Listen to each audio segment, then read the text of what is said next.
you're always going to have some downtime. So once you do get your downtime, work on some of the things that you've been neglecting, some of the projects that you really need to focus on, because remember that the goal at the end of the day is to create passive income. And passive income is going to allow us to have more of our time freed up so that way we can actually enjoy life, enjoy our kids, enjoy the surroundings, take trips, see family, things of that nature. So in your downtime, don't get frustrated. Oh man, I got to get something going, because sometimes you need that rest to figure it out. So it's good to regroup, but utilize that time though.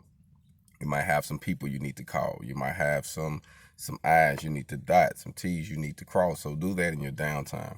So that way when things pick back up, you utilize your downtime.